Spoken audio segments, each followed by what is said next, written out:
International standards తో quality education అందిస్తుంది futuristic edu initiatives.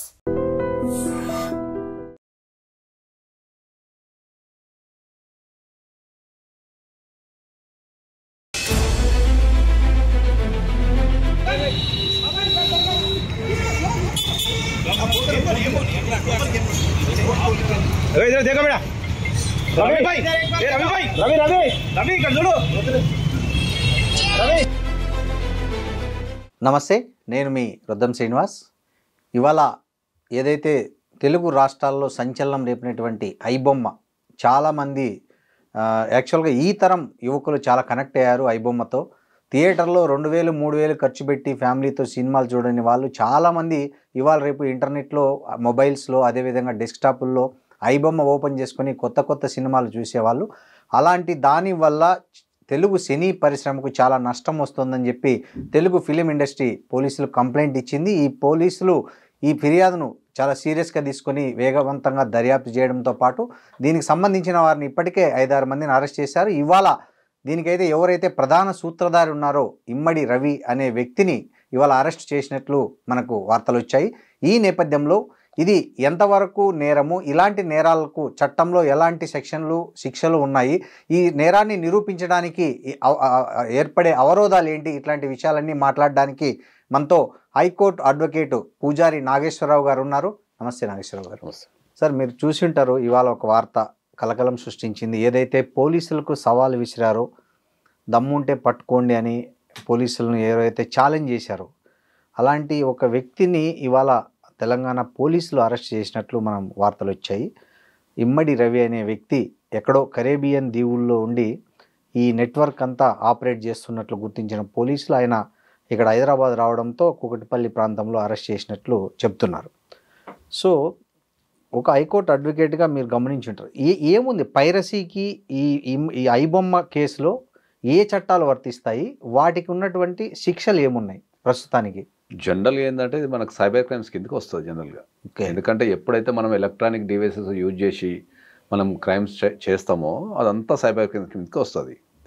So ఈ పర్టికులర్ ప్లేస్లో ఏంటంటే మనకు సైబర్ క్రైమ్స్ అనేది మెయిన్ అట్రాక్ట్ అవుతుంది. దాంతోపాటు మనకు చీటింగ్ కూడా రావచ్చు. ఇంకా గట్టిగా చెప్పాలంటే, ఖచ్చితంగా చెప్పాలంటే మీకు సివిల్ కేసు కూడా వచ్చే అట్రాక్ట్ అయ్యే అవకాశం ఉంటుంది. అంటే ఏ విధంగా? ఎందుకు అంటే ఇప్పుడు వీళ్ళు పైరసీ చేయడం ద్వారా నిర్మాతకు నష్టం కలిగించారు కాబట్టి, ఓకే, ఈ పైరసీ చేయడం ద్వారా నిర్మాతకు నష్టం కలిగించారు కాబట్టి ఆ నష్టాన్ని భర్తీ చేసుకోవడానికి కూడా నీ వల్ల నాకు నష్టం జరిగింది కాబట్టి అని చెప్పేసి సివిల్గా షూ చేసుకునే అధికారం కూడా ఉంటుంది వీళ్ళకు. Okay, compulsory. ఓకే. సో మనకు చూసుకుంటే ఏంటంటే main cyber crimes, at the same time మనకు బిఎన్ఎస్, మళ్ళీ అట్ ద సేమ్ టైం మనకు సివిల్ కేసెస్ కూడా పెట్టుకునే అవకాశం ఉంటుంది. అంటే ఇప్పుడు మీకు ఏమన్నా, మీరు ఎఫ్ఐఆర్ కట్టింటారు కదా పోలీసులు, ఇప్పుడు కట్టిన సెక్షన్లు ఏమేమి ఉన్నాయి, దీనికి ఏమి ఇంప్లికేబుల్ అవుతాయి, తర్వాత వీటికి ఎలాంటి శిక్షలు పడే అవకాశం ఉంది ఒకవేళ నేరం రుజువు అయితే? ప్రధానంగా ఇప్పుడు మనకు తెలిసిన సమాచారం ప్రకారం ఏంటంటే ఇది అరెస్ట్ చేయడం జరిగింది, ఫ్రాన్స్ నుంచి వస్తుంటే అరెస్ట్ చేయడం జరిగింది అనేది మాత్రము మనకు తెలిసిపోయింది. ఇండియాలో నివసించే ఏ వ్యక్తి అయినా ఏదైనా క్రైమ్లో వాళ్ళ పార్టిసిపేషన్ ఉంది, లేకపోతే క్రైమ్ చేశారు అని అనుకున్నప్పుడు విదేశాల్లో ఉన్న వ్యక్తులు ఎవరైనా సరే ఇండియాకు వచ్చినప్పుడు మాకు తెలియజేయండి అని చెప్పేసి ఇండియన్ గవర్నమెంట్ ఎల్ఓసి అనేది ఒకటి రిలీజ్ చేస్తుంది. ఇది రెగ్యులర్గా జరిగే ప్రాసెస్. చాలా మందికి వీటి మీద అవగాహన లేకుండా వీళ్ళు క్రైమ్లో ఇన్వాల్వ్మెంట్ అయి ఉంటారు. నా డేటా వీళ్ళకి ఎట్ట తెలుస్తుందిలే, గవర్నమెంట్కి ఎట్ట తెలుస్తుందిలే అని చెప్పేసి వీళ్ళు ట్రావెల్ చేసేస్తారు. ఎప్పుడైతే విదేశాల నుంచి మీరు ఏ మార్గం ద్వారా అయినా ఇండియాకు వచ్చినప్పుడు, ఐదర్ వాయు మార్గం కావచ్చు, అంటే ఎయిర్ప్లేన్ కావచ్చు, షిప్ కావచ్చు, బై రోడ్ కూడా కావచ్చు, ఈ దేశంలోకి ఎంటర్ కావాలి అంటే కంపల్సరీ వీళ్ళు ఎల్ఓసి రిలీజ్ చేసినప్పుడు, అంటే లుకౌట్ సర్క్యులర్ అంటారు దీన్ని, లుకౌట్ సర్క్యులర్ రిలీజ్ చేసినప్పుడు వీళ్ళు ఎక్కడైతే ఎంటర్ అవుతారో అక్కడున్న బార్డర్ ఫోర్స్ ఉంటుంది. ఇప్పుడు మనకి ఎయిర్పోర్టు, లేకపోతే షిప్పు, లేకపోతే బార్డర్లో ఉన్న బస్ పాయింట్స్ ఉంటాయి, అక్కడ ఇమిగ్రేషన్ చెకింగ్ ఉంటుంది. వాళ్ళ దగ్గర ఇన్ఫర్మేషన్ ఉంటుంది, వీళ్ళ పైన అరెస్ట్ వారెంట్ ఇష్యూ అయింది, ఎల్ఓసి ఇష్యూ అయింది అని చెప్పి ఉంటుంది. వాళ్ళు ఇమీడియట్లీ వాళ్ళని పట్టుకొని ఈ కంప్లైంట్ ఎక్కడైతే రేజ్ అయిందో ఆ పోలీస్ స్టేషన్ వాళ్ళు పంపించేస్తారు. ఇది ప్రధానంగా జరిగే ప్రాసెస్. ఇప్పుడు పైరసీ కేసులు చాలా నమోదవుతుంటాయి పోలీసుల దగ్గర. సో ఇది కూడా అలాంటి కేసే, కాకపోతే దీని తీవ్రత పెద్దది కావచ్చు. కానీ ఈ పైరసీ కేసుల్లో ఇప్పటి వరకు మనకు తెలిసి, మీకు తెలిసిన ఏమైనా శిక్షలు పడ్డాయా? పడితే ఎలాంటి శిక్షలు పడ్డాయి? పైరసీ కేసులలో మనకు ప్రధానంగా ఎదురయ్యే ప్రాబ్లం ఏంటి అంటే ఇన్ఫర్మేషన్ టెక్నాలజీ సంబంధించిన కేసులు ఏవైతే సైబర్ క్రైమ్స్ చేసిన కేసుల్లో ప్రధానంగా ఎదురయ్యేది ఏంటంటే ఇన్వెస్టిగేషన్. ఇన్వెస్టిగేషన్ అనేది మనకు చాలా ఇబ్బందికరమైన పరిస్థితి. ఇప్పుడు మీకు అందరికి అర్థమైతే చెప్పాలంటే ఇప్పుడు ఐబొమ్మ తీసుకుందాం మనం. ఓకే, వీళ్ళు ఏం చేస్తారు జనరల్గా ఒక థియేటర్లో ఒక కొత్త సినిమా రిలీజ్ అయినప్పుడు దాన్ని షూట్ చేసి ఇంటర్నెట్లో అప్లోడ్ చేస్తారు. వీళ్ళ డ్యూటీ ఇది. అవును. ఇప్పుడు ఒక థియేటర్లో షూట్ చేసి ఇంటర్నెట్లో అప్లోడ్ చేయడం అనేది క్రైమ్ అనేది నీకు అందరికి తెలిసిన సత్యం. కాపీరైట్ యాక్ట్, సైబర్ యాక్ట్స్ అన్నీ వచ్చేది కాబట్టి అది క్రైమ్ అనేది అందరికి తెలుసు.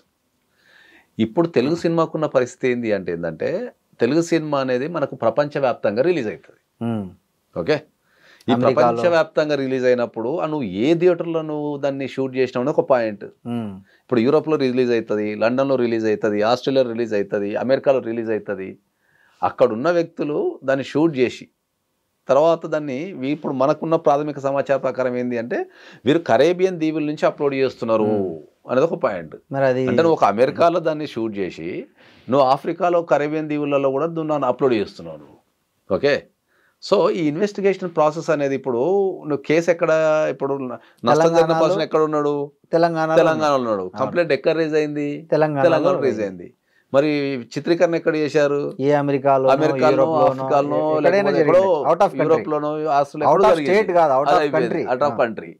మళ్ళీ కట్ చేస్తే అప్లోడ్ ఎక్కడ అయింది? ఆఫ్రికా కరేబియన్ దీవుల్లో అయింది. మరి ఇప్పుడు ఇంత ఇన్వెస్టిగేషన్ ఎక్కడ చేస్తారు వీళ్ళు అనేది చాలా పాయింట్. అంతెందుకు ఇప్పుడు మన భారతదేశంలో కూడా ఇప్పుడు సైబర్ క్రైమ్స్ రెగ్యులర్ జరుగుతుంటాయి. హైదరాబాద్లో పర్సన్ ఉంటాడు, ఢిల్లీలో ఉత్తరాఖండ్లో ఎక్కడనో ఒకడున్నాడు సైబర్ క్రైమ్ చేస్తాడు. డిజిటల్ అరెస్ట్లు కావచ్చు, లేకపోతే మనకు అకౌంట్ నుంచి పైసలు మాయం కావచ్చు, లేకపోతే మ్యాట్రిమోనియల్ వెబ్సైట్ అనో, లేకపోతే వర్క్ ఫ్రమ్ హోమ్ అనో, లేకపోతే గూగుల్ యాడ్స్ అనో, ఏదో రకరకాల స్కీమ్లతో వాళ్ళు చేస్తుంటారు. వాడు ఉండేది ఎక్కడ? ఢిల్లీలో, ఉత్తరాఖండ్లో ఎక్కడో విలేజ్ లో ఉంటాడు. నష్టపోయిన వ్యక్తి హైదరాబాద్ ఉంటాడు. వీని ఇక్కడ నుంచి తీసుకెళ్లి వాడిని అక్కడికి వెళ్ళి ఇన్వెస్టిగేషన్ చేసి వాడిని పట్టుకొని వచ్చి మళ్ళీ ప్రూవ్ చేసి వానికి బెయిల్ ఇప్పించి ఇదంతా లెంతీ ప్రాసెస్ ఇండియాలో. అంటే నేను యాజ్ ఏ అడ్వకేట్గా నేను పర్సనల్గా ఫీల్ అయ్యేది ఏంటంటే సైబర్ క్రైమ్స్ని పర్ఫెక్ట్గా చేంజ్ చేసి వాళ్ళకి శిక్ష చేసేంత మన దగ్గర అంత ఇన్ఫ్రాస్ట్రక్చర్ లేదు అంట నేను ఇప్పుడు. ఎందుకంటే నేను ఒక పర్సనల్ విషయం చెప్తాను. ఇప్పుడు I think Baahubali cinema, Rajamouli గారిది బాహుబలి సినిమాని పైరసీ చేసిండు. అవును. ఓకే, పైరసీ చేసింది ఎక్కడ? ఒరిస్సాలో ఎక్కడ చేసిండు. దాంట్లో కొందరు వ్యక్తులకి అరెస్ట్ చేసి తీసుకొచ్చిన తర్వాత కొందరు వ్యక్తులకి నేనే బెయిల్ ఇప్పించిన. నేను సైబర్ క్రైమ్స్ కింద బాహుబలి సినిమాని పైరసీ చేసినందుకు కొంతమంది వ్యక్తులు నేను బెయిల్ ఇప్పించిన. నేను ఆ తర్వాత ఇన్వెస్టిగేషన్ ప్రాసెస్ జరిగి అది ఎక్కడన్నది కేసు ఇంకా స్టిల్ ఇప్పటికీ. బాహుబలి సినిమా ఎప్పుడు రిలీజ్ అయింది? 10 ఏళ్ల క్రితం. మరి అది ఇప్పటికీ బాహుబలి 2 కూడా రిలీజ్ అయిపోయింది. ఇంకా అది అయిపోయింది, మర్చిపోయింది. ఆ కేసు ఇప్పటికీ అక్కడ పెండింగ్ ఉంది. సో సైబర్ క్రైమ్స్లో ఇన్వెస్టిగేషన్ చేసేంత, ఇంత లెవెల్ ఇన్వెస్టిగేషన్ చేసేంత మనకు కోఆపరేషన్ కావాలి ఒక కంట్రీతోని. వీళ్ళు వెళ్ళి పర్మిషన్స్ తీసుకోవాలా, ప్రూవ్ చేయగలగాల. సైబర్ క్రైమ్స్లో ఏంటంటే ఆ నేరం జరిగినప్పుడు మాత్రమే ఆవేశం ఉంటుంది. కాలక్రమం అనేది లేట్ అవుతుంటే కొంత అందరూ మర్చిపోతుంటారు. ఇప్పుడు బాహుబలి కేసు తీసుకుంటే అందరూ మర్చిపోయారు. ఈ పర్టికులర్ ఐబొమ్మ కేసు తీసుకుందాం. ఇప్పుడు రవిని అరెస్ట్ చేశారు. ఆయనకి ఇప్పుడు బెయిల్ రావడానికి ఏమన్నా ఇబ్బంది ఉందా, లేదా ఆయనకి ఎన్ని రోజుల్లో బెయిల్ వచ్చే అవకాశం ఉంది? ఈ చట్టాలు ఏంటంటే మనకి ఏ కేసులైనా కూడా కోర్టు పరంగా చూస్తే ఏ కేసులైనా కూడా కోర్టుకు ప్రాథమిక లక్ష్యం బెయిల్ ఇమ్మనే చెప్తారు ఇప్పుడు కూడా. అంటే పర్సన్ పారిపోకుండా సెక్యూర్ చేసుకొని బెయిల్ ఇచ్చినప్పుడు ఏంటంటే పర్సన్ పారిపోకుండా ఉండాలా, విట్నెస్లను బెదిరించద్దు, సాక్ష్యాలు తారుమారు చేయొద్దు, ఇట్లాంటి కొన్ని కండిషన్స్ ని గమనించిన తర్వాత బెయిల్ ఇస్తారు. ఓకే, ఇప్పుడు మనకు దీనికి సంబంధించిన పూర్తి వివరాలు తెలియదు కాబట్టి మనం దీని గురించి కొద్దిగా లిమిటెడ్గానే మాట్లాడాల్సి వస్తుంది. బెయిల్ ఇర్రెస్పెక్ట్ ఆఫ్ సిచ్యువేషన్ బెయిల్ వస్తుంది. మళ్ళీ దీంట్లో 2 రకాలు ఉంటాయి. బెయిల్ రావడం ఏంటంటే విత్ ఇన్ ద 90 daysలో వీళ్ళు ఛార్జ్ షీట్ వేయాలి. ఇన్వెస్టిగేషన్ ఎఫ్ఐఆర్ అయిన తర్వాత వీళ్ళు ఛార్జ్ షీట్ మొత్తం ఇన్వెస్టిగేషన్ అంతా విత్ ఇన్ ద 90 daysలో చేసి ఛార్జ్ షీట్ వేయాలి. ఒకవేళ 90 daysలో వీళ్ళు ఛార్జ్ షీట్ వేయలేదు అనుకో, is entitled for bail. Okay, అంటే డిఫాల్ట్ బెయిల్ ఇచ్చేస్తుంది కోర్టు. ఓకే బాబు, నువ్వు 90 daysలో వీళ్ళు ఛార్జ్ షీట్ ఏం లేదు, నేను వదిలిపెట్టేస్తున్నాను విత్ కండిషన్స్. మళ్ళీ ఏది దేశం వదిలిపెట్టి పారిపోవద్దనో, విట్నెస్లను బెదిరించద్దనో, లేకపోతే ఇంత సెక్యూరిటీ డిపార్ట్ చేయమనో మళ్ళీ బెయిల్ ఇచ్చేస్తాయి. డిఫాల్ట్ బెయిల్ అంటాం. అవును, 90 days తర్వాత ఇచ్చేస్తారు. అదొక పాయింట్. మరి ఇంత ఇప్పుడు వీళ్ళు చెప్పేటప్పుడు కరేబియన్ దీవుల్లో అప్లోడ్ చేస్తున్నారు అన్నప్పుడు 90 days ప్రాసెస్లో ఇంటర్నేషనల్ సంబంధాలు ఉన్న ఈ కేసులు వీళ్ళు ఇన్వెస్టిగేషన్ చేయగలుగుతారు అనేది ఒక ఛాలెంజింగ్ పాయింట్. అవును. ఓకే, ఇంకోటి అప్పుడు మన చట్టాలు అలో చేస్తాయా అంటే ఈ మీరు ట్రీటీలు అన్నట్లు ఉంటాయి, చాలా ఉంటాయి. ఇప్పుడు వేరే దేశం వెళ్ళి ఇంకో రెండు ఖండాలు, ఆఫ్రికా ఖండము అక్కడ ఉంటుంది. అది ఎక్కడ ఉన్నది అంటే మనం ఎప్పుడైనా ఇప్పుడు మనం మాట్లాడేది ప్రాథమిక సమాచారం ప్రకారం మాట్లాడుతున్నాం, కానీ ట్రీటీస్ ప్రతి కంట్రీకి ఈ ట్రీటీస్ అనేటివి ఉంటాయి. దాని ప్రకారం వీళ్ళు కోఆపరేషన్ చేసుకోవాల్సిన అవసరం కంపల్సరీ ఉంటుంది. కానీ టైం ల్యాప్స్ అనేది అది 90 days చేయగలుగుతారు ఒక పాయింట్. సో ఇక ఈ ప్రపంచానికి తెలియని ఒక విషయం ఏంటంటే ఇప్పుడు వచ్చిన రవి గారు కరేబియన్ దీవుల నుంచి అప్లోడ్ చేశారని చెప్పారు. ఓకే, సో ఈ కరేబియన్ దీవులలో ఒక 7-8 దీవులు ఉన్నాయి.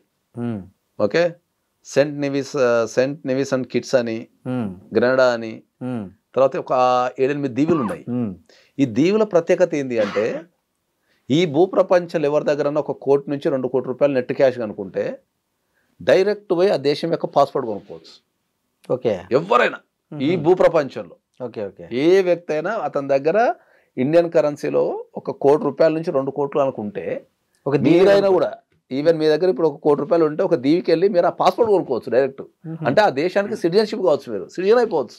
ఇక్కడ అపార్ట్మెంట్లు కొనుక్కున్నాడు అది కూడా 3-4 months ఇచ్చేస్తారు మీకు పాస్పోర్ట్ డైరెక్ట్. అంటే వితౌట్ విజిటింగ్ దట్ కంట్రీస్, అంటే మీరు ఆ కంట్రీకి కూడా పోవాల్సిన అవసరం లేదు. మీరు ఇండియాలో కూర్చొని ఆ కంట్రీ సిటిజన్షిప్ అప్లై చేసుకుంటే వాళ్ళు వెరిఫికేషన్ చేసేసుకొని ఆ పైసలు ఆ దేశానికి ఇవ్వగానే మీకు పాస్పోర్ట్ ఇచ్చేస్తారు, ఇక్కడ పోస్ట్ చేసేస్తారు.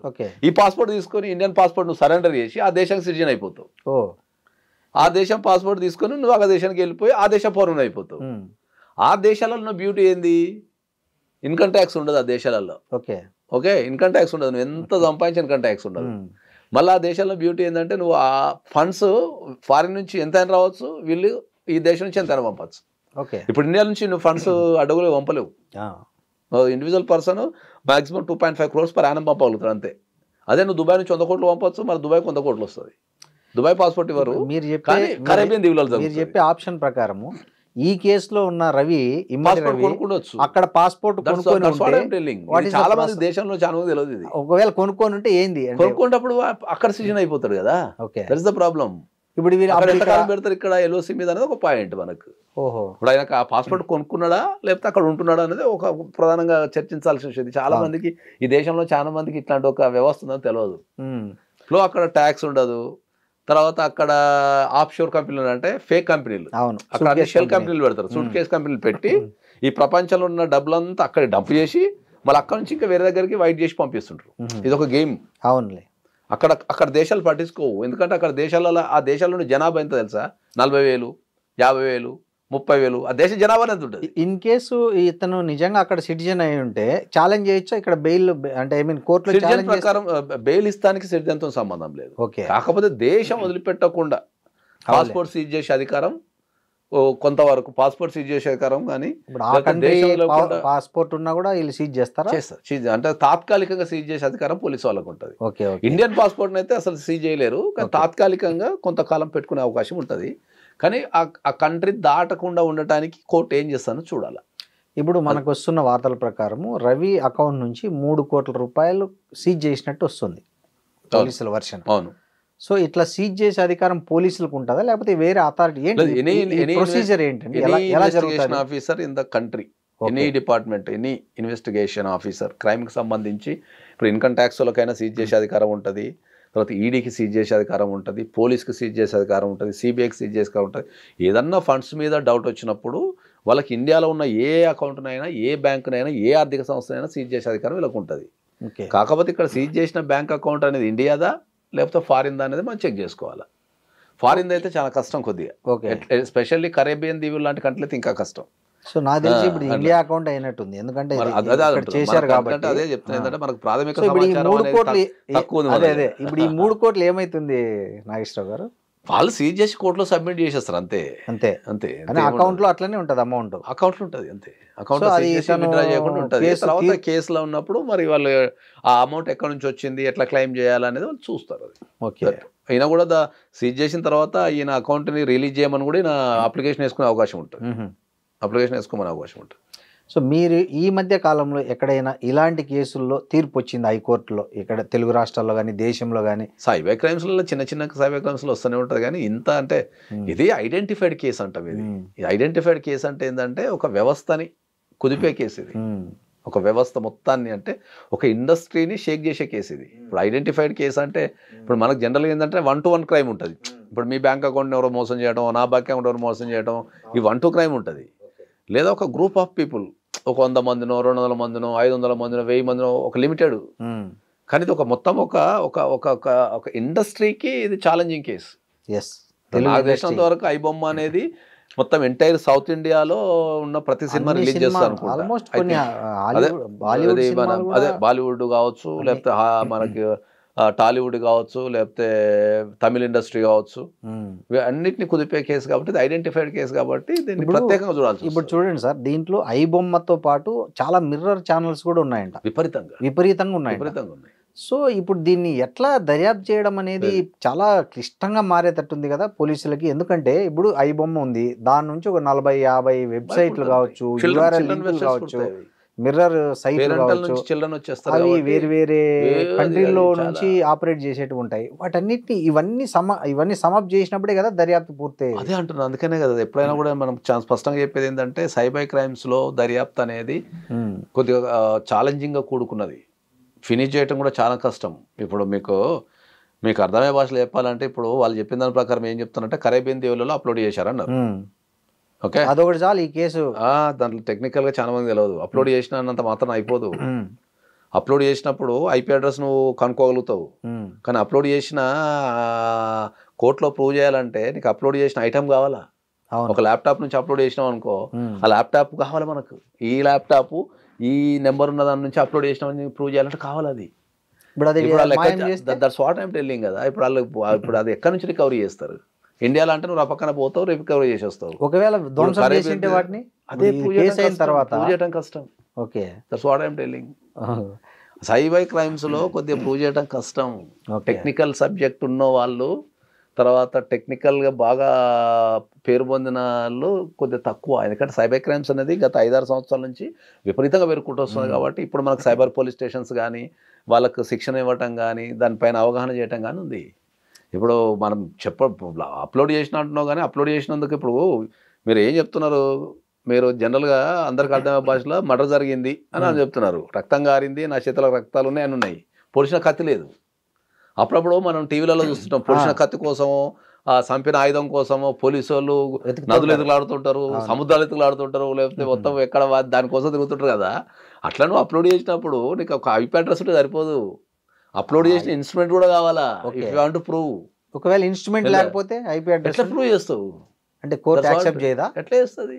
అంటే ఇక్కడ అప్లోడ్ చేసినవి అన్నీ ఉంటాయి కదా, అట్లా ఉన్నంత మాత్రం కాదు. అది కష్టం. అది కోర్టులో court process is different. Okay, general public is different. Okay, అర్థమైందా? అట్లా కాబట్టి మీరు చెప్పే దాన్ని బట్టి ఈ ఓటీటీ కావచ్చు, ఈ డిజిటల్ కంటెంట్ పైరసీకి అరికట్టడానికి అవసరమైన చట్టాలు కానీ మ్యాన్ పవర్ కానీ మన దేశంలో ఉందనుకోవచ్చా లేదనుకోవచ్చా? ఉంది, కానీ ఎవరు దృష్టి పెట్టడం లేదు ఇంకా. ఇప్పుడు సోషల్ మీడియాకు సంబంధించి, ఇంటర్నెట్కి సంబంధించి మన దేశంలో ఇంకా అంత అవేర్నెస్ లేదు. కరెక్ట్, అవేర్నెస్ లేదు. ఇప్పుడు మీకు అందరికీ తెలియని ఒక విషయం ఏంది, ఇప్పుడు ఆస్ట్రేలియా కంట్రీ ఉంది, మీరు చెక్ చేసుకోండి, బిలో 16 years వాళ్ళు సోషల్ మీడియా ఉపయోగించడానికి లేదు. అవును, ఈ మధ్య రూల్స్ కూడా పెట్టారు కదా, below 16 years there is no use of social media. అవును, లేదు. భారతదేశంలో హైయెస్ట్ యూజర్స్ మీకు సోషల్ మీడియాలో 16 years టీనేజర్సే హైయెస్ట్.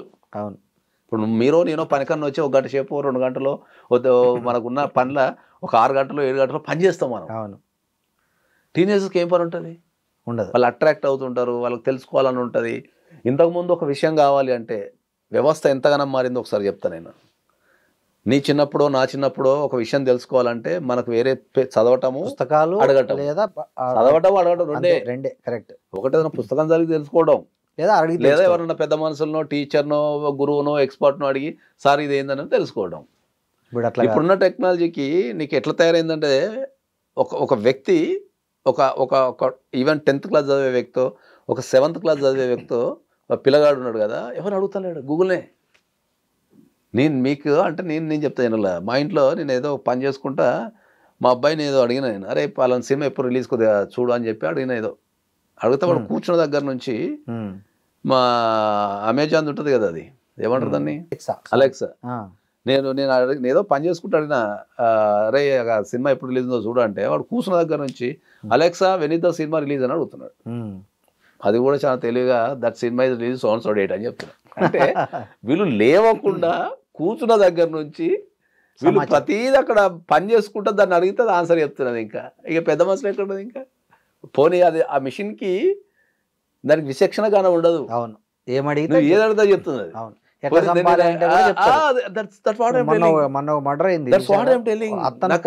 మీరు చెప్పి తప్పుడు డౌట్ వచ్చింది నాకు. అరే ఇది ఇట్లా చెప్తుంది అంటే వీళ్ళు రేపు ఏదైనా చెప్తుందా ఏదైనా చెప్తుంది. అది మన మనసులో కంట్రోల్ చేసుకుంటున్నాం. ఇప్పుడు మన పిల్లలు వచ్చి ఏదైనా అడిగిన అనుకో అది చెప్పొద్దు చెప్పకూడదు అని ఆలోచిస్తాం. కరెక్ట్ మిషన్కి అది లేదు తెలియదు ఏమైనా చెప్పేస్తుంది. మొన్న రీసెంట్గా అట్లయింది గూగుల్ చూసి వాళ్ళ అత్తను ఎట్లా చంపాలో కోడలు ప్లాన్ చేసి చాలా ఉంది అనుమానం రాకుండా. సైబర్ ఇప్పుడు నాకు తెలిసి ఇంకా 10 years తర్వాత జనరల్ పోలీస్ స్టేషన్స్ ఉండవు, సైబర్ పోలీస్ స్టేషన్సే. అవును ఇప్పుడు ఏమన్నా తిట్టాలంటే కూడా ఇంతకుముందు మనిషి కలిసి తిట్టాలి అర్థమైందా. అవును ఎవరైనా తిట్టాలంటే వాడికి అనిపించాలి మనం తిట్టాలి. మనం ఇప్పుడు అట్లా కాదు ఎక్కడున్నా ప్రపంచంలో ఎక్కడ మనం తిట్టచ్చు. ఇంకా బ్యూటీ అని చెప్పనా నీకు సంబంధం లేని కూడా తిట్టచ్చు. నువ్వు తిట్టచ్చు ఒకటి నచ్చలే అనుకో వాడిని ఎక్కేయచ్చు కింద ఏం చేస్తున్నావు అని చెప్పేసి. అది అట్లా తయారైన మనుషులు సంబంధం లేనాడు. నేనుంటా నేను ఏదో మాట్లాడతా రెగ్యులర్ గా నేను సోషల్ మీడియాలో ఉంటా, నేను సమాజంలో రకరకాల సమస్యల మీద స్పందిస్తుంటా. నన్ను కూడా తిడతారు ఎవడో నాకు సంబంధం నా జీవితం గురించి తెలియదు, పండ పెయిన్ తెలియదు, నా జీవితం నాకు తెలిసిన తిట్టినావు అందా మరి నా గురించి తెలుసు అవి అని అన్నా ఊరుకుంటాం. కానీ ఎవడో ఎక్కడో కూర్చొని వాడు ఫేక్ ఐడీలు పెట్టుకొని వాడు ఎక్కడో తిడుతుంటాడు. పట్టుకోవడం ఎవరి వల్ల కాదు, పట్టుకోవడం ఎవరి వల్ల కాదు కానీ 100% పట్టుకోవచ్చు. కానీ పట్టుకునే క్రమంలో మనం ఆ యంత్రాంగాన్ని ఉపయోగించుకొని కేసులు పెట్టి వాని లాగి అనే బదులు ఏంటంటే క్షమించి వదిలేస్తాం. సార్ ఈ పైరసీ వల్ల నష్టపోతున్న నిర్మాతలకు ఇప్పుడున్న చట్టాలు సరిపోతాయా లేదా ఇంకా ఏమైనా ఈ చట్టాల్లో మార్పులు వస్తే ఇలాంటి ఇబ్బందులు తొలగిపోతాయా? చట్టాలలో 100% మార్పులు రావాల్సిందే. ఇంకా సైబర్ క్రైమ్కి సంబంధించిన చట్టాలు ఇంకా పటిష్టంగా రూపొందించాల్సిన అవసరం ఉంది బాగా భారతదేశంలో. ఎందుకంటే దాని ఒక సమస్య కింద ఎవరు చూస్తాం లేరు, అర్థమైందా. కాబట్టి చట్టాలు పైరసీకి సంబంధించిన చట్టాలు ఎస్పెషల్లీ కాపీ రైట్స్ మీద కానీ లేకపోతే ట్రేడ్ మార్కుల మీద కానీ ఇంకా జనాలకు చాలామందికి అవగాహన లేదు. అవును అదొక సబ్జెక్టు, దాన్ని ఫాలో చేయాలనే విషయం కూడా చాలా మందికి తెలియదు ఇంకా. కాబట్టి చట్టాల మీద అయితే 100% అవగాహన కల్పించాలి ఫస్ట్. ఇప్పుడు మీకు ఈ మధ్యకాలంలో నేను సినిమాలు చూడటం మానేసిన. ఎందుకంటే సినిమా రిలీజ్ అయిన 1 hourలో ఎవరి కాడు ఆ ముక్కలు వీడియోలు తీసి స్టేటస్లో పెడుతున్నారు. గంట సేపు అన్ని స్టేటస్ చూసేసినాడు సినిమాతో వచ్చేస్తున్నది. గంట సేపు నువ్వు సోషల్ మీడియా కొత్త సినిమా రిలీజ్ అయినప్పుడు నువ్వు ఒక సాయంత్రం ఒక గంట కూర్చొని జనాల స్టేటస్ చూసేసినావు అనుకో, నీకు ఆ సినిమాలు ఉన్న ఒక 50 సీన్లు ఉంటే 50 సీన్లు స్టేటస్ నచ్చది పెట్టుకుంటున్నారు. ఇవన్నీ చూసేస్తే సినిమా అయిపోతుంది. దానితో రివ్యూలు వచ్చాయి. ఈ రివ్యూలు అంటే సరే అది రివ్యూలు అనేది లీగల్ రైట్ కాబట్టి అది వాళ్ళ ఇష్టం. కానీ వీళ్ళు స్టేటస్ లో డైరెక్ట్ లైవ్ తీసి పెడుతున్నారు కదా, అది ఎవరు ఆపగలుగుతారు? అసలు ఈ ఐడియా అసలు చాలా ఎవరు ఆపగలుగుతారు? దాన్ని ఎవరు ఆపాలి చెప్పండి. ఆపలేరు. ఇప్పుడు నువ్వు సినిమాకి వెళ్తున్నావు, నువ్వేం చేయాలా? ఫోన్ పక్కన పెట్టి సినిమా చూడాలా? వీళ్ళు ఏం చేస్తున్నారు, ఎంతమంది థియేటర్లో ఉంటే అంతమంది దాన్ని స్క్రీన్ షాట్ తీసి దాన్ని మొబైల్లో తీసి స్టేటస్ పెట్టుకుంటున్నారు. నేను పుష్ప 2 సినిమాకి పోయినా థియేటర్లో ఎవరు సినిమా చూస్తలేడు సీరియస్గా. ఈ సీన్లే తీసుకుంటున్నారు, మొత్తం సీన్లు తీసుకుంటూ కూర్చున్నారు. అందరు తీసుడు స్టేటస్ పెట్టుడు, తీసుడు స్టేటస్ పెట్టుడు. అందరేమో షూటింగ్ చేస్తున్నారు, నేనేమో జనాలను చూస్తున్నా. సినిమా నేను కూడా చూడలే అనుకో, అదేలే నేను జనాలను చూస్తున్నా. అరే వీడు వచ్చింది దేనికి, వీడు దాన్ని దేనికి తీస్తున్నాడు? వాడు వచ్చింది ఒక సినిమాటిక్ ఎక్స్పీరియన్స్ని వాడు అనుభవించడానికి కదా. అది మనసులో అట్లా ఉండిపోతే దాని మజా తెలుస్తుంది కదా. వాడు ఏమైనా ఇప్పుడు నేను ఫస్ట్ సినిమా చూసినా లేకపోతే ఇంట్రొడక్షన్ నేనే చూసినా ప్రపంచాన్ని చెప్పాలని వాడు మొత్తం చెప్పుకుంటున్నాడు. దాన్ని ఆపకపోతే ఇప్పుడు నువ్వు సినిమాలకు మొబైల్ తీసుకెళ్తానని చెప్పే అధికారం కోర్టుకు లేదు, రాజ్యాంగానికి లేదు. కానీ తీస్తా నేరం అని చెప్పి పెడితే ఎవరు తీస్తాడు? ఎవరు తీయరు. What I am telling. So ఇలాంటి మార్పులు రావాలి. అంటే సినిమా హాల్లోకి ఫోన్ ఎత్తపోకుండా ఫోన్ ఎత్తకపో కాదు, విచిత్రం చూసారా? చిత్రీకరించద్దు. కాదు, మీరు ఒక విచిత్రం చూసారా? సినిమా హాల్లోకి మనం మంచినీళ్ళు కూడా అలో చేయరు. మనం తీసుకపోయినా మనం Food allow చేయరు. మన ఫుడ్ మనం కర్ణాటకలో allow చేస్తారు, ఇండియా ఎక్కడ లేదు. బీపీ షుగర్ ఉంటారు, Yeah. వాళ్ళు ఏదైనా ఉప్పు తక్కువ వేసుకొని కారం తక్కువ వేసుకుని, లేకపోతే చిన్న పిల్లలు మన ఉంటారు, దగ్గర వాళ్ళకి తీసుకెళ్ళి ఏదైనా సెరిలాక్ ఉంటారు. దాన్ని తీసుకెళ్ళనియరు. సినిమాకు ప్రధానంగా హాని చేస్తున్నటువంటి మొబైల్ Mobile మాత్రం తీసుకెళ్ళి. తీసుకుపోనిస్తున్నారు. ఎంతమంది మొబైల్ ఇది చాలా విచిత్రంగా ఉంది.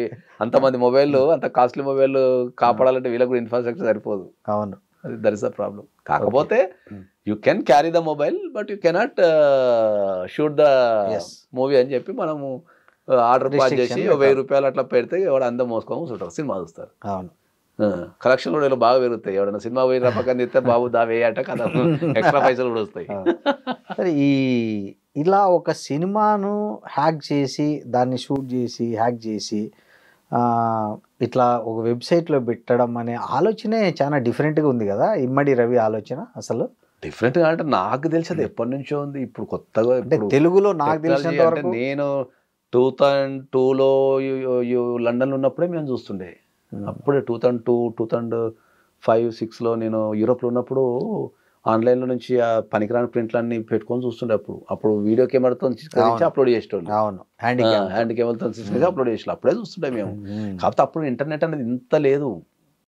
5లో 2006లో ఇంత ప్రతి ఒక్కరి చేతిలో ఒక మొబైల్ అని లేదు. మనం ఏదైనా ఇంటర్నెట్ వాడాలంటే ప్రత్యేకంగా పోయి ఒక సిస్టమ్ మీద కూర్చొని చేసుకోవడం తప్ప అవును, చేతిలోకి వచ్చినంత సీన్ లేదు. ఇప్పుడు ఇక్కడ ప్రాబ్లం పడుతుందంటే చేతిలోకి ప్రపంచం అంతా చేతిలోకి వచ్చారకు యూజర్స్ పెరిగిపోయారు. అవును, అదొక పాయింట్.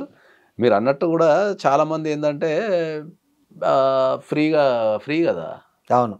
వాళ్ళకి ఏం పోయింది, ఏదో ఒకటి చూసేద్దాం అనే టైప్లో చాలా మంది ఉండిపోయారు. కాబట్టి అట్లా ఈ ఐబొమ్మ కేసులో పోలీసులు బర్స్ట్ చేశారు దాన్ని. స్కామ్ ఎక్కడ జరుగుతుంది, ఎట్లా వాళ్ళు జరుగుతుంది, ఛాలెంజింగ్ గా తీసుకున్నట్టుంది. ఛాలెంజింగ్ గా తీసుకొని జనరల్ ఛాలెంజింగ్ చేశారు. పోలీసులు చేశారు. మీద పెద్ద ఈ మధ్యకాలంలో ఎక్కువ ప్రెస్ మీట్ లో కూడా చూసినట్టు ఏది పట్టుకుంటాం చెప్తాను సంగతి అని పోలీసు వాళ్ళు హెచ్చరించినట్టు చేశారు. కానీ ఐబొమ్మ వాళ్ళు కూడా దమ్ము ఉంటే పట్టుకోండి అని కూడా సవాల్ ఇచ్చినారు. అసలు ఏంటండి ఇది, అంత దొంగ పోలీస్ సినిమా లాగా స్టార్ట్ అయినా కూడా గవర్నమెంట్ చేతుల నుంచి ఎవరు తప్పించుకోలేరు. అవును, ఎందుకంటే గవర్నమెంట్ అని కాదు కానీ చట్టం చేతుల్లో, అదే చట్టం is nothing but government. So government చేతిలో ప్రతి ఒక్కరి డేటా ఉంటుంది. అవును, పాస్పోర్ట్ డేటా ఉంటుంది, ట్రావెలింగ్ డేటా ఉంటుంది, నీకు అన్ని డేటాలు, ఫోన్ డేటా ఉంటుంది, కాల్స్ ఎటు పోతున్నాయో డేటా ఉంటుంది, ప్రతి ఒక్క డేటా ఉంటుంది. వాళ్ళు దృష్టి పెడితే ఎంతసేపు ఎవరినైనా వాళ్ళు దృష్టి పెడితే ఎవరైనా పట్టుకుంటారు. అవును, పట్టుకోవడం లేట్ కావచ్చేమో కానీ దృష్టి పెడితే ఎవరైనా పట్టుకుంటారు. ఈ రవి పోలీసులకు సవాల్ విసిరాడు, దమ్ము ఉంటే పట్టుకోండి అంటే. ఏ ధైర్యంతో అతను ఇట్లా అడిగింటాడు అంటే అదే అనుకోవచ్చు. నేను అనేది ఏంటంటే అదే కరేబియన్ పాస్పోర్ట్ ఉండొచ్చు, కొన్ని ఉండొచ్చు, ఒకటి అయిపోయింది. ఇండియా ఫోన్ అనుకో ఉండొచ్చు, ఇండియా రానంతకాలం అరెస్ట్ చేయలేరు, ఇండియాకి వస్తే అరెస్ట్ చేయాలి. తర్వాత ఆయనకు చట్టాల మీద అవగాహన లేనట్టుంది, డేటాలు ఆగుతున్నది ఎక్కడి నుంచి అనేది అవగాహన లేనట్టుంది. ఉంటే 3 కోట్లు ఎందుకు పెట్టుకుంటాడు? ఆ 3 కోట్లు అది ఇండియాకి రాడు, ఎందుకంటే ఎల్ఓసి రిలీజ్ అయి ఉంటుంది కదా. కరెక్ట్, ఎల్ఓసి మీద ఐడియా లేకున్నట్టుంది. నేను ఎవరు తెలియదు కదా, నాది కరేబియన్ పాస్పోర్ట్ కదా అనుకుని ఉంటాడు. That's what year the biggest mistake ఏంటంటే నాది కరేబియన్ పాస్పోర్టు, ఇండియా దగ్గర డేటా ఉండదు, నేను పోతే నన్ను ఎవడు పట్టుకోడు అని అనుకుంటాడు. కానీ వీళ్ళు ఎక్కడి నుంచో ఆ కరేబియన్ పాస్పోర్ట్కి సంబంధించిన డీటెయిల్స్ తీసుకొని ఇండియా భూభాగం మీద ఈ ప్రపంచంలో ఎవరి పాస్పోర్ట్ అయినా బ్యాన్ చేసే అధికారము, లేకపోతే ఎవరి పాస్పోర్ట్ మీదైనా ఎల్ఓసి రిలీజ్ చేసే ఇండియాకు ఉన్నది.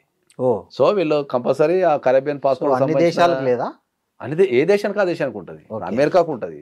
అట్లనే మన ఇండియాకి ఏంటంటే ఎవడైనా మన దేశంలోకి మన దేశస్తుడు రావాలన్నా పోవాలన్నా వాని మీద ఎల్ఓసి రిలీజ్ చేసే అధికారం మనకు ఉంటుంది, even the any person in the world. So ఈయనకు అవగాహన అనుకుంటున్నా అంటే నేను I guess that Caribbean passport ఉంది కాబట్టి ఇండియా దగ్గర నా డేటా ఉండదు అనుకోవచ్చు. అదొక ప్రాబ్లం ఉంటుంది. ద బిగ్గెస్ట్ స్కామ్ అది. మీకు కరేబియన్ దీవులలో సిటిజన్షిప్ కొనుక్కోవడం అనేది ద బిగ్గెస్ట్ స్కామ్. మళ్ళీ కరేబియన్ దీవులలో సిటిజన్షిప్ కొనుక్కుంటా one of the top most ఏంది అంటే నువ్వు దగ్గర ఒక 140 దేశాలు వీసా లేకుండా తిరగచ్చు.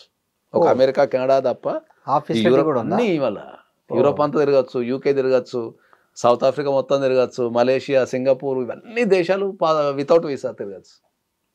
అది కరేబియన్ పాస్పోర్ట్ ఉన్న అదొక బ్యూటీ అది. ఓహో, చాలా ఉంది కదా. ఇండియాకు కూడా రావచ్చు, ఇండియాకు రావచ్చు. కరేబియన్ దీవులలో పాస్పోర్ట్ మనం ఇండియాలో ఉంటే మనకు ఓసే కార్డు ఇస్తారు కదా. ఓకే కాదు ఇప్పుడు ఎవరైనా without visa, passport without visa. Okay okay without visa Caribbean passport ఉన్నోళ్ళు వితౌట్ వీసా 140 నుంచి 150 దేశాలు ఫ్రీగా తిరగచ్చు వాళ్ళు. ఆ పాస్పోర్ట్ చూపించుకొని ఇప్పుడు ఆ పాస్పోర్ట్ వీసాల మీద వెళ్ళిపోతారు వాళ్ళు. అదొక అడ్వాంటేజ్ ఉంది. సో ఆయన నేను ఇండియా రానులే అనుకుని ఉండొచ్చు, లేకపోతే ఇండియాలో నా డేటా లేదు అనుకుని ఉండొచ్చు. ఎందుకు వచ్చాడు మరి ఉన్నట్టుండి సార్? ఎక్కడి నుంచి ప్రపంచంలో తెలవని విషయం ఏంటి అంటే ఏంటంటే పుట్టిన నేల ప్రాంతము, ఫుడ్, కల్చరు నువ్వు ఈ భూప్రపంచంలో ఎక్కడి పోయినా కూడా మర్చిపోలేరు.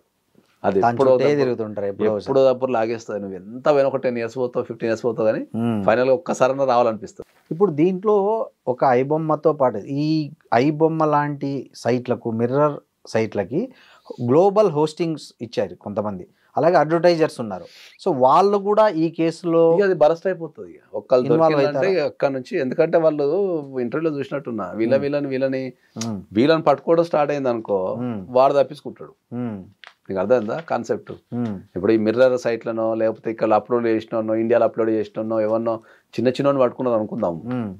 చిన్న పట్టుకున్నప్పుడు ఇన్ఫర్మేషన్ పైకి వెళ్తుంది కాబట్టి అబ్బా పడుతున్నారు వీళ్ళు, ఇదే పని మీద ఉన్నారని చెప్పేసి ద డాన్ ఈజ్ ఆల్వేస్ ఎస్కేపిజంలో ఉంటాడు కాబట్టి అందుకే వాళ్ళు ఏం చేసిందంటే ఈ అన్ని చిన్న చేపలను వదిలిపెట్టేసి ఉంటారు. ఏమని ఏం జరుగుతాం లేదు అని ఒక ఇన్వెస్టిగేషన్ ఆఫీసర్స్ ఏం జరుగుతాం లేదు, మమ్మల్ని ఎవరు పట్టుకోలేని ఒక వాతావరణం క్రియేట్ చేసి ఉంటారు. ఆయన కూడా ఏమనుకుంటే ఏం జరుగుతాం లేదు, ఎవరిని పట్టుకోవటం లేదు కదా, ఏమైతే లేదు, ఒకసారి ల్యాండ్ వేద్దాం అనుకుని ఉంటాడు. అసలు ఫస్ట్ పెద్ద చేపను పట్టిలు కాబట్టి ఇక ఇక్కడ నుంచి ఇక కిందికి వెళ్తారు. ఇక దాన్ని పట్టుకున్న తర్వాత కిందలో పట్టడం చాలా ఈజీ. సో ఇంకోటి ఇక్కడ దేశాలే కాదు, ఇప్పుడు ఆయన మీరు అన్నట్లు సౌత్ ఇండియా మొత్తం అన్ని భాషల్లో సినిమాలు ఉన్నాయి, అదేవిధంగా కొన్ని బాలీవుడ్ కూడా హాలీవుడ్ కూడా ఉన్నాయి. సో ఈ దర్యాప్తులో ఈ పోలీసులు ఆ రాష్ట్రాలను కూడా సంప్రదించాల్సిన అవసరం ఉంది, వాళ్ళు కూడా ఇంప్లీట్ కావాలి. చాలా పెద్దది కదా, డెఫినెట్లీ చేస్తారు. ఓకే అసలు ఇందులో ఒక బ్యూటీ ఏం చెప్పనా అంటే అందరికీ అంటే చాలా మంది తెలియదు కానీ ఇప్పుడు ఇంతకుముందు బెయిల్ వస్తుందని చెప్పినా నేను 90 days డిఫాల్ట్ బెయిల్ వస్తుంది, ఇన్వెస్టిగేషన్ కనుక పూర్తి చేయకపోతే 90 days బెయిల్ వస్తుంది అనే విషయాన్ని చెప్పినా కదా. మన పోలీసు వాళ్ళు దాచుకుంటే 5 సంవత్సరాలు అయినా కూడా బెయిల్ రాకుండా చేయగలుగుతారు. ఓకే 5 సంవత్సరాలు అయినా కూడా బెయిల్ రాకుండా చేయగలుగుతారు. ఎట్లా? ఇప్పుడు ఒక ఎఫ్ఐఆర్ అయింది ఇక్కడ, సపోజ్ హైదరాబాద్లో ఒక ఎఫ్ఐఆర్ అయింది, దాని మీద 90 days ఉంటుంది. ఇది 90 days అయిపోయే లోపే చెన్నైలోకి ఒక ఎఫ్ఐఆర్ చేస్తారు. ఇక్కడ బెయిల్ వచ్చింది అనుకో, ఇక్కడ నుంచి అక్కడ లక్క అవుతారు. అక్కడ 90 days అయిపోతుంది అనగానే అక్కడ నుంచి బెంగళూరులో ఒకటి చేస్తారు, మళ్ళీ వీళ్ళు ఇక్కడ నుంచి అక్కడ తీసుకెళ్ళిపోతారు, అక్కడ ఒక 90 days పెడతారు. ఇట్లా ఇక వాళ్ళు ఎవ్రీ 3 months ఒక క్రైమ్ పెట్టుకోవడం పోతే 5 సంవత్సరాలు కూడా బెయిల్ రాదు. ఇప్పుడు కొన్ని పొలిటికల్ కేసుల్లో జరిగినట్లు అట్లా చేస్తారు. తర్వాత ఇంకొకటి, మీరు ఈ వార్త వచ్చిన వెంటనే మీరు సోషల్ మీడియాలో ఇమ్మడి రవిని సపోర్ట్ చేస్తున్న వాళ్ళు 195 మంది ఉన్నారు. మా దేవుడని, మాలాంటి సామాన్యులకి సినిమా చూపించిన దేవుడని, అతన్ని ఏ కారణంగా అరెస్ట్ చేశారు అని, అసలు మీకు దమ్ము ఉంటే టెర్రరిస్టులను పట్టుకోండి, ఇక్కడ హైదరాబాద్లో టెర్రరిస్టులు ఉంటే గుజరాత్ ATS పోలీసులు వచ్చి పట్టకపోతున్నారు, వాళ్ళనే వదిలేస్తున్నారు, ఇతను ఏం తప్పు చేశాడని పట్టుకొచ్చారని, అతని ఫోటో పెట్టండి మేము దండం పెట్టుకోవాలని, ఇట్లా రకరకాలుగా సోషల్ మీడియాలో ఈ కొంతమంది సపోర్టుగా చేస్తున్నారు. దీన్ని ఎట్లా అర్థం చేసుకోవాలి? ప్రధానంగా చట్టాల మీద అవగాహన లేకపోవటం అని చెప్పాలి వాళ్ళకి, అంతే. ఎందుకంటే ఇప్పుడు నీవేదో ఫ్రీగా సినిమా వచ్చిందని చూస్తున్నావు కానీ అది తప్పు అనేది వాళ్ళకి తెలవాల. చట్టం అనేది ఇప్పుడు దీంట్లో 2 కాంట్రవర్సీలు ఉన్నాయి సార్. ఇది ప్రపంచానికి మాట్లాడితే 1 నిమిషంలో అయిపోతుంది. ఇప్పుడు ఒక నిర్మాణ సంస్థ సినిమా తీస్తుంది, సినిమా ఈజ్ ఏ ప్రొడక్ట్. అది అవును, వాడు 100 రూపాయలు తీసుకుంటాడు, 1000 రూపాయలు తీసుకుంటాడు, 100 కోట్లు పెట్టుకుంటాడు. టికెట్ 1000 రూపాయలు పెడతాడు, 5000 పెడతాడు, 10,000 పెడతాడు. నీ ఇష్టం ఉంటుంది చూడలేదు, చెప్తలేదు. నిన్నైతే బలవంతంగా అయితే కంపల్సరీ అయితే పెట్టలేదు కదా, బలవంతంగా అయితే పెట్టలేదు కదా. అవును, ఓకే. దానికి మీరు ఆ గగ్గోలు పెట్టడం ఎందుకు? అంటే వీళ్ళు ఏమంటారంటే సినిమా చూడడం అనేది ఇవాళ సామాన్యుడి పరిస్థితి, మధ్యతరగతి ఊర్లలో పెట్టరు కదా, లేదు 1000 రూపాయల టికెట్ ఊర్లలో పెట్టరు కదా, ఓటీటీలో ఊర్లలో పెట్టరు కదా. ఓటీటీలు కూడా చాలా కాస్ట్ పెంచేసాయి. ఏం కాస్ట్ ఉంది ఓటీటీలో? నాకు తెలిసి పెద్ద కాస్ట్ ఏం లేదు. యాడ్స్ లేకుండా చూడాలంటే 1000 రూపాయలు సంవత్సరానికి 1000 రూపాయలు ఉంది సార్.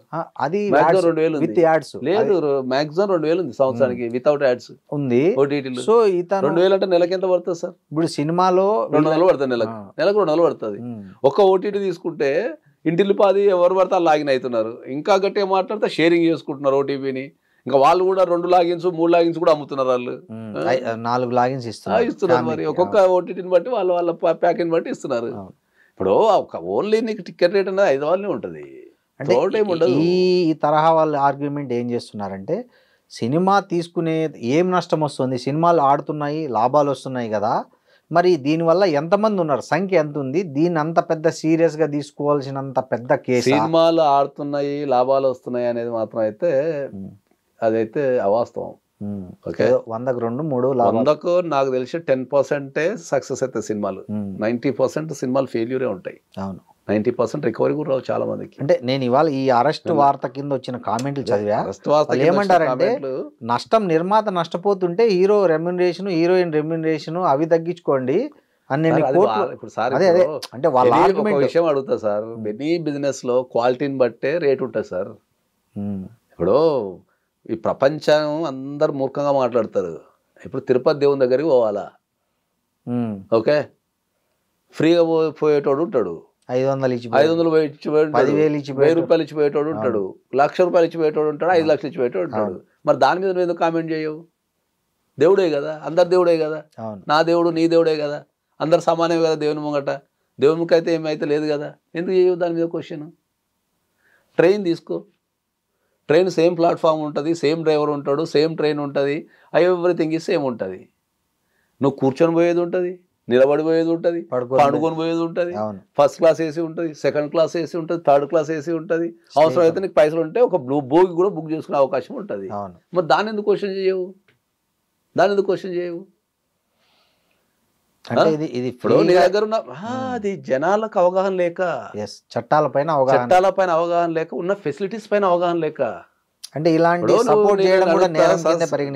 ఇప్పుడు నేను అడుగుతా, ఇప్పుడు ఒక సినిమా రిలీజ్ అయింది, ఫస్ట్ డే ఒక రేట్ పెట్టేసిన అనుకుందాము, రేట్ పెట్టేసినప్పుడు 2 రోజుల తర్వాత చూస్తే ఏమవుతుంది? రేట్ తగ్గిన తర్వాత అవును ఏముంది, వారం తర్వాత చచ్చిపోవు కదా. నువ్వు ఫస్ట్ డేనే చూడాలని ఎందుకు అనుకుంటున్నావు? అది that is the product. Cinema అనేది ఒక ప్రొడక్ట్. వాళ్ళ ప్రొడక్ట్ని వాళ్ళకి నచ్చిన డిజైన్ చేసుకుంటారు, లాభాలు వస్తే తీసుకుంటారు, లాస్ అయితే ఇంటికి వచ్చి గుంజుకోరు కదా. ఏం గుంజుకోరు. మరి దానిపైన ఏం మాట్లాడుతున్నాము మనం? ఏం మాట్లాడుతున్నాం? ఇడ్లీ రోడ్డు మీద, మన ఇంటి మాట రోడ్డు మీద సైకిల్ వేసుకొని వస్తారు, 10 రూపీస్కి ప్లేట్ ఇస్తాడు. కట్ చేస్తే మన మూల మీద బండి కొట్టు పెట్టుకుంటాడు, మూల మీద 30 రూపాయలు తీసుకుంటాడు. ఇంకా కట్ చేస్తే పక్కన మనకు స్వాతి టిఫిన్ సెంటర్ కొద్దిగా పాష్గా సుప్రభాతో స్వాతో పెడతాడు, 50 రూపాయలు తీసుకుంటాడు. ఇంకా పోతే కామత్ పోతాము, ఇంకా పోతే 5 స్టార్ పోతాం, 5 స్టార్లో 500 తీసుకుంటాడు సార్. అవే 2 ఇడ్లీ, సేమ్ అయ్యే 2 ఇడ్లీలు కదా. అంటే అది దట్ ఫెసిలిటీస్. నువ్వు 5 స్టార్ పోతే వాడు 2 సార్లు ఆ ఇడ్లీ తీసాను మొక్క మీద కొడితే కూడా వాడు ఇంకా 10 సార్లు తెస్తాడు ఇడ్లీడు, మాట కూడా మాట్లాడు. అర్థమైందా? నాకు ఇడ్లీ నచ్చలేదు సార్ అంటే 10 సార్లు తెస్తాడు. ఇంకా గట్టిగా మాట్లాడితే ఎత్తుకొని కూడా తినిపిస్తాడు, మూతి కూడా పడతాడు 500 కాడు. దట్ ఈస్ అ ఫెసిలిటీ అది. అర్థమైందా? నువ్వు నీ రోడ్డు పక్కన పెట్టుకున్న ఇడ్లీ కొట్టు పెట్టుకున్న బండి వ్యక్తి దగ్గర పోయి 30 రూపాయలు ఇచ్చి ఇడ్లీ బాగాలేదంటే తింటే తినవేళ లేకపోతే దెబ్బ నుంచి నువ్వు తింటూ అప్పు అంటాడు కదా. సార్ ఫైనల్గా ఒకటి చెప్పండి, ఈ ఐబొమ్మ కేసు దర్యాప్తు ఇప్పుడున్న మ్యాన్ పవరు, చట్టాల పరిధి, సవాళ్ళను దృష్టిలో పెట్టుకుంటే మినిమం దర్యాప్తు చేయడానికి ఎంత టైం పడుతుంది, శిక్ష పడడానికి? దర్యాప్తు అనేది పక్కన పెడితే నాకు తెలిసి అయితే రిలీజ్ చేయడం అయితే కష్టం అనుకుంటున్నాను. ఎందుకంటే ఇది ఛాలెంజింగ్గా తీసుకున్న కేసు కాబట్టి, ఇది కొన్ని వేల కోట్లతో ముడిపడ్డ వ్యాపారం కాబట్టి.